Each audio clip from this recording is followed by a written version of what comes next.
नमस्कार दोस्तों, स्वागत है आपका न्यूज वाले में। मैं रोशनी आज आपके लिए लेकर आई हूँ 10 मिनट में देश और दुनिया की 50 बड़ी खबरें जिन पर बनी रहेंगी आज सबकी नजरें। स्कूटी खरीदने के लिए महिलाओं को ब्याज मुक्त कर्ज मिलेगा, सीएम अशोक गहलोत की घोषणा। आजीविका से जुड़ी महिलाओं का मानदेय 15% बढ़ेगा। 1000 इंदिरा रसोई चलाएंगी महिलाएं। गहलोत ने राजस्थान आजीविका मिशन के बनाए सेल्फ हेल्प ग्रुप से जुड़ी महिलाओं को स्कूटी खरीदने के लिए बिना ब्याज कर्ज दिलवाने की घोषणा की है। सीएम ने कहा कि फैजरमैन में अब उड़ान योजना में महिलाओं को बांटे जाने वाले sanitary napkin self help group से जुड़ी महिलाओं से ही खरीद कर सप्लाई किए जाएंगे। गाँवों में 1000 इंदिरा रसोई चलाने का जिम्मा भी अब सेल्फ हेल्प ग्रुप की महिलाओं को दिया जाएगा। इसका पूरा मैनेजमेंट महिलाओं को दिया जाएगा। सीएम ने आजीविका से जुड़ी महिलाओं को मिलने वाले मानदेय में 15% बढ़ोतरी करने की घोषणा की है। उन्होंने आजीविका सेल्फ हेल्प ग्रुप से जुड़ी महिलाओं को कृषि और गैर कृषि क्षेत्र में 1000 करोड़ रुपए का ब्याज मुक्त कर्ज देने की घोषणा की है।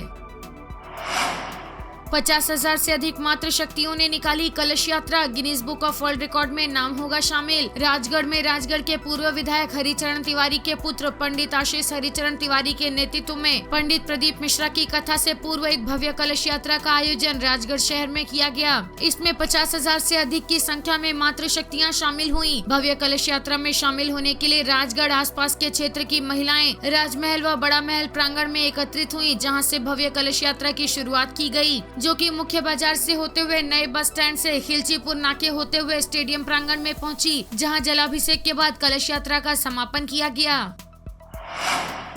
फर्टिलाइजर बैग्स पर छपेगा पीएम मोदी का संदेश, किसानों से कम इस्तेमाल करने की अपील करेंगे। कंपनियों को भेजी गई नई डिजाइन। केंद्र सरकार फर्टिलाइजर बैग्स यानी केमिकल खाद की बोरियों पर प्रधानमंत्री नरेंद्र मोदी का संदेश छापेगी। इसमें प्रधानमंत्री किसानों से फर्टिलाइजर को कम और संतुलित तरीके से इस्तेमाल करने की अपील करेंगे। डिपार्टमेंट ऑफ फर्टिलाइजर ने सभी खाद कंपनियों के अधिकारियों को लेटर लिखकर कहा कि फर्टिलाइजर बैग्स पर प्रधानमंत्री नरेंद्र मोदी का संदेश छापने का फैसला लिया गया है। कंपनियों को बैग की नई डिजाइन भी भेजी गई है। नई डिजाइन में बैग पर पीएम मोदी का फोटो होगा। इसके नीचे उनका संदेश छपा होगा। इस संदेश में लिखा होगा, मैं किसानों से अपील करता हूं कि वे केमिकल फर्टिलाइजर को कम और संतुलित इस्तेमाल कर धरती माँ को बचाने के लिए कदम उठाएं। कंपनियों से जल्द नए बैग्स में ही फर्टिलाइजर डिलीवर करने के लिए कहा गया है। पिछले साल अगस्त में केंद्र सरकार ने वन नेशन वन फर्टिलाइजर योजना को लागू करने का फैसला लिया था। इसके तहत सभी फर्टिलाइजर भारत ब्रांड के तहत बेचे जा रहे हैं। इसके नीचे प्रधानमंत्री भारतीय जन उर्वरक परियोजना का लोगो होता है। देश भर में अब सभी फर्टिलाइजर एक जैसी पैकिंग में बेचे जा रहे हैं।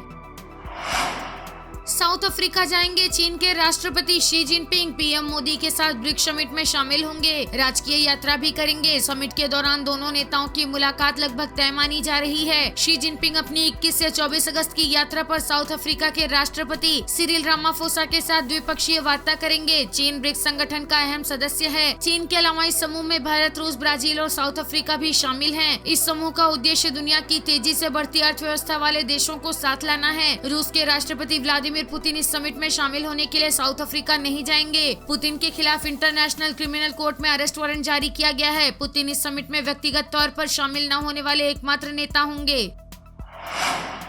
फसल बीमा का 70% क्लेम एमपी, राजस्थान और महाराष्ट्र ने लिया। किसानों को 3 साल में 41,000 करोड़ रुपए मिले। यहीं सबसे ज्यादा फसलें बर्बाद हुई। देश में मौसम की सबसे ज्यादा मार 3 राज्यों मध्य प्रदेश, राजस्थान और महाराष्ट्र पर पड़ रही है। 2019 से 2022 के बीच इन तीनों राज्यों ने कुल 41,824 करोड़ रुपए का फसल बीमा क्लेम किया, जबकि इसी दौरान पूरे देश में 59,429 करोड़ का क्लेम दिया गया। यानी 70% हिस्सेदारी इन्हीं तीनों राज्यों की रही। केंद्र सरकार ने लोकसभा में ये आंकड़े सामने रखे।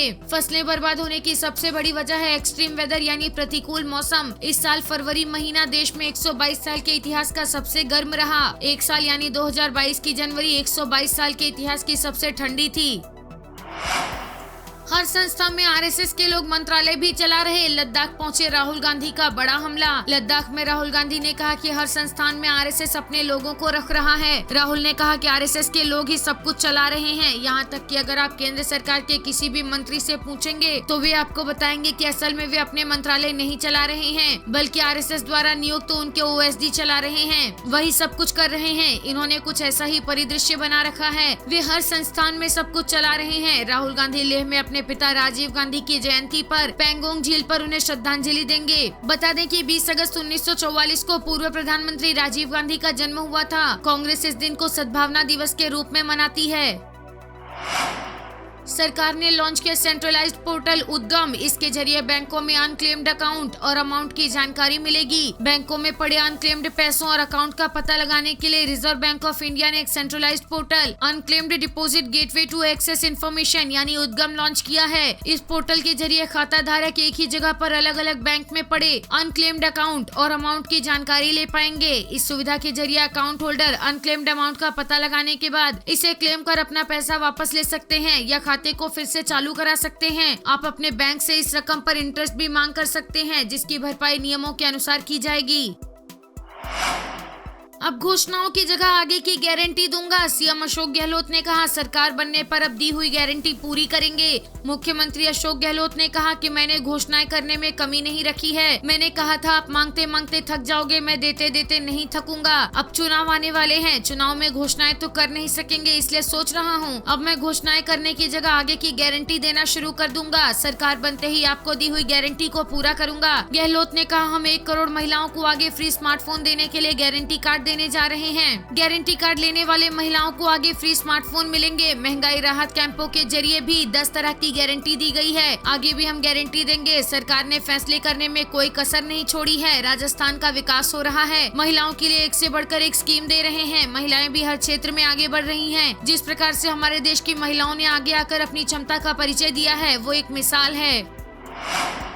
केजरीवाल ने पूछा, मणिपुर पर पीएम चुप क्यों है? कहा, बेटियों की इज्जत लूटे और पिता समान प्रधानमंत्री कहे हमें मतलब नहीं तो बेटियां कहां जाएंगी? अरविंद केजरीवाल ने कहा कि मणिपुर में महिलाओं को निर्वस्त्र घुमाया गया, लोगों ने उनके साथ गलत किया, सबने इसकी निंदा की, लेकिन पीएम मोदी चुप रहे। देश का पीएम तो पिता के समान होता है, लेकिन बेटियों की इज्जत लुट रही हो और बाप कहे कि हमें इससे कोई लेना देना नहीं तो बेटियां कहां जाएंगी? मणिपुर में लोग मर रहे थे, घर जलाए जा रहे थे, महिलाओं के साथ गलत हो रहा था, में हिंसा हो रही थी, तब पीएम अपने कमरे में कुंडी लगाकर बैठ गए। रेसलर्स ने न्याय मांगा, पीएम चुप हो गए। चीन के मुद्दे पर भी वो चुप हो गए। अडानी मामले में वे चुप हैं। बीते 9 साल में जब भी देश में आपदा आई तो पीएम चुप हो गए और कुंडी लगाकर कमरे में बैठ गए। पूरा देश पूछ रहा है कि आखिर पीएम चुप क्यों हैं?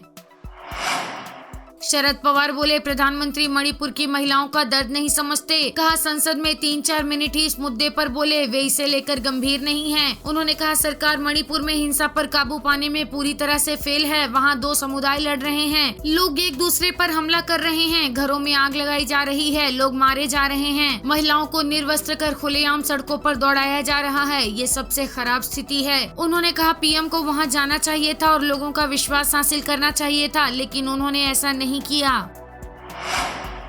कांग्रेस ने 70 साल में क्या किया? खड़गे ने दिया जवाब, हमने लोकतंत्र संविधान बचाकर रखा, तभी मोदी प्रधानमंत्री बने। इनके राज में अगर कोई कुछ बोलता है तो उसे जेल में डाल देते हैं। उन्होंने कहा, पीएम मोदी ने साल 2014 के लोकसभा चुनाव से पहले हर साल 2 करोड़ युवाओं को नौकरी देने का वादा किया था। साथ ही उन्होंने विदेशों में जमा काला धन वापस लाकर देश के नागरिकों को 15 लाख रुपए देने का वादा किया था, लेकिन उन्होंने अपने वादे भी पूरे नहीं किए। देश का प्रधानमंत्री ऐसा झूठा होता है क्या? देश का प्रधानमंत्री बेईमान कैसे हो सकता है? वे किसी को झूठा वादा नहीं करते हैं। इंदिरा जी और राजीव जी ने देश को एकजुट रखने के लिए अपने प्राणों का बलिदान दिया। कांग्रेस पार्टी के बड़े बड़े नेताओं ने देश के लिए अपनी जान दी। बीजेपी के पास कौन सा ऐसा नेता है? हम इस देश के लिए अपना योगदान दे रहे हैं, हम अपने लिए यहाँ नहीं आए हैं। राजनीति एक सेवा है। गांधी जी को क्या मिला? न वो इस देश के प्रधानमंत्री बने और न ही राष्ट्रपति, लेकिन अपना पूरा जीवन देश को समर्पित कर दिया, भारत को आजादी दिलाई।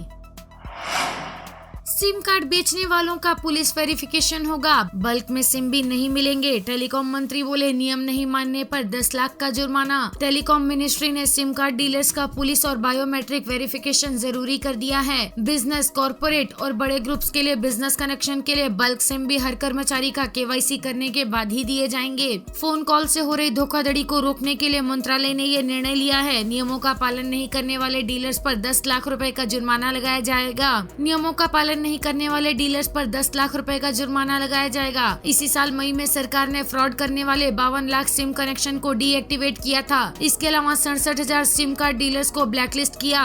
वहीं 300 सिम कार्ड डीलर्स पर FIR भी की गई थी।